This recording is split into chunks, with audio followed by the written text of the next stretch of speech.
Thank you so much. Thank you for hosting us. Thank you for hosting us in Venice, one of the most beautiful cities. I think I'm the first one to speak in English today. And speaking of younger generations, I've brought a younger generation. My kids are all watching for the first time in my career. Sofia, Serena, and Christoph here watching and listening to this discussion around sustainable consumption. So I'm from the International Labour Organization. It's a United Nations agency based in Geneva. And this discussion of everything we do, of course, outside of the world of work and in our communities is very much linked to what we do in the world of work and how we actually see work and how we balance, how we act outside of work and how we act in our families and in our workplaces is very important. And the Labour Organization, which is around from 1919, obviously, is founded on the right of workers to have a say in everything we do in workplaces.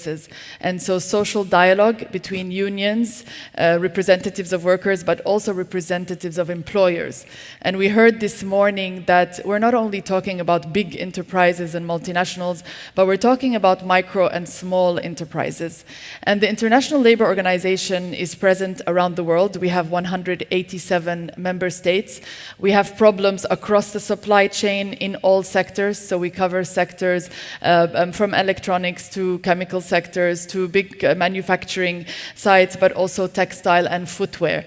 And one of the main reasons the International Labour Organization was also invited today is that more than 187 member states came together 2 years ago in the ILO, and they discussed a new international code of practice to manage the safety and health of workers in the textiles, clothing, leather, and footwear industry. And this is a long negotiation, obviously, and the ILO is very tripartite. So we do not only just listen to governments, and mainly ministries of labor in our case, but the workers have a voice, an equal voice, and employers have a voice.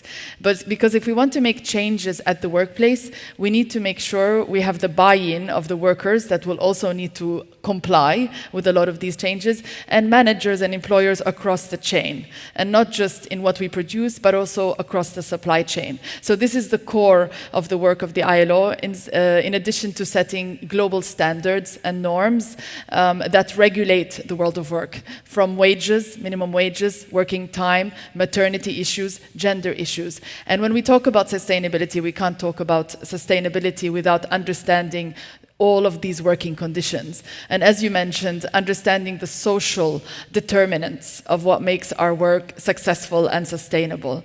Today, I will be speaking mainly, I may need the clicker. Thank you. About the safety and health of workers. We're very used to working in countries where the labor, the dirty and dangerous work is outsourced to poorer countries. And this is where we recruit who we want, we pay them as much as we want. There's child labor, there's forced labor. These are the issues that we deal with around the world. One reminder is I come from an occupational safety and health, so I lead the global team working on safety and health of workers across the world. And so we help governments change their legislation. We help countries set up national infrastructures to collect data, to have health surveillance, and to do research on workers' health globally. And we do see in the textile industry, of course, there are ergonomic risks, there are biological hazards, and there's a lot of chemical hazards. There's also psychosocial risks and considerations, and that affect different people and different sizes of industries differently. We are still in a world today where over 3 million people are dying yearly because of the work they do. So they go to work and they don't come home. We are also in a world where 90% of diseases are based on hazardous substances and occupational diseases that people have. And they think it's just part of the job. There's asbestos, there's silica, it's part of the job, I need to get my pay, I'm paid daily, I'm paid weekly, I accept the dangers that come to the job. And so we are here to say, no, these are mostly preventable, and people can be protected by simple systems that can be put in all workplaces, including in this particular sector.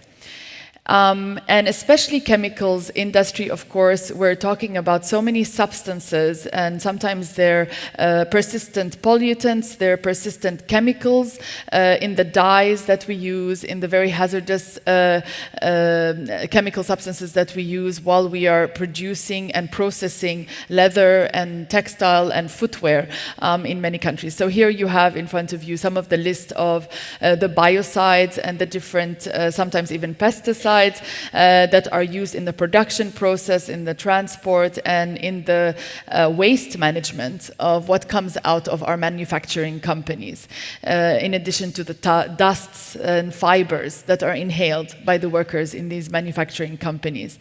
Here we can see the health impacts on workers, how it is deeply affecting. Sometimes the results are not just acute, but they're chronic. Sometimes people retire and then they face some of the respiratory diseases that show after retirement or after 10 years of working in a certain industry, and then can be detrimental. And the cost is to our health systems, and if we don't invest in prevention of some of these diseases. Another global issue, and very much linked to sustainability, the ILO just launched one of the first and biggest reports on climate change and work and safety and health. Especially there was a focus on heat stress. Even coming here this morning, we were discussing with some of the people on the boat that there have been so many changing weather patterns, and the rain patterns and the rainfall have increased or decreased in a lot of places. And they are affecting the livelihoods of people, and they're affecting the kinds of work we're actually doing and we're actually able to sustain. So here we saw that over 70% of the world's workers are affected by heat stress. And that's not just outdoor workers, but it's also indoor workers. So we get a lot of complaints from indoor workers working in manufacturing companies, either because they're wearing, for example, personal protective equipment that's not adapted to the places they work, or because there are different machinery emitting exhaust and thermal insulation that they are not used to, and that is leading to very severe heat strokes, kidney disease, and a number of other diseases related to heat. Here, this is just a small vision of how this affects the body.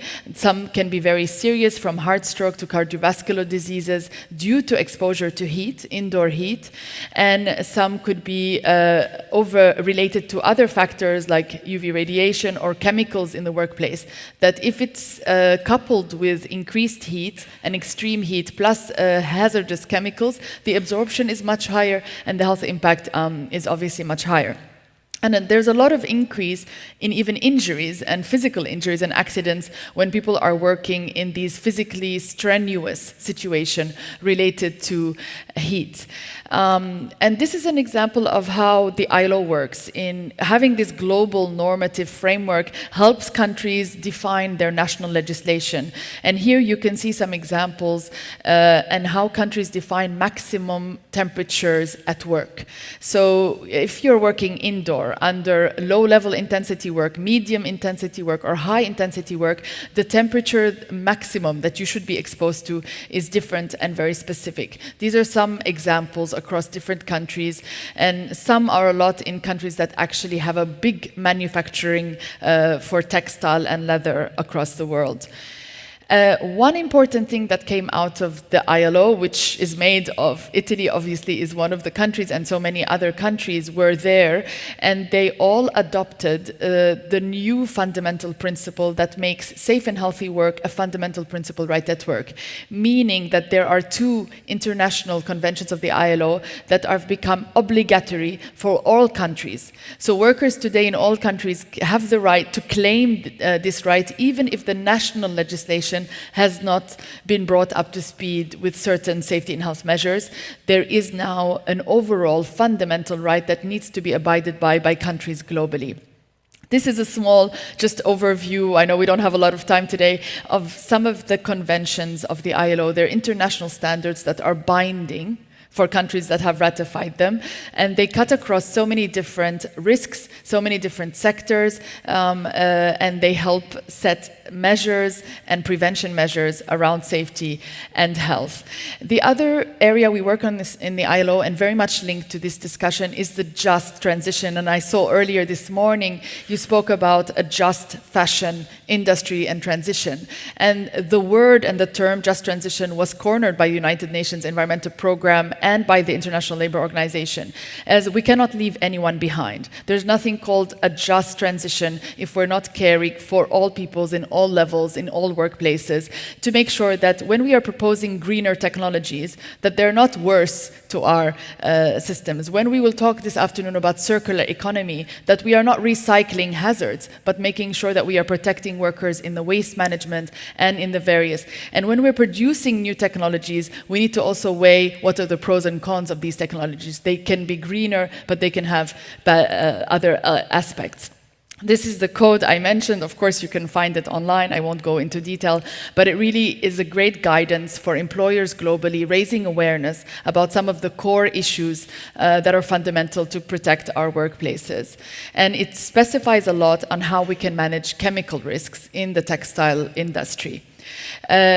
Finally, the last two slides are on big programs we have. We have something called the Better Work that works in 13 countries globally, trying to assess and promote the application of good working conditions in the textile and leather industry globally.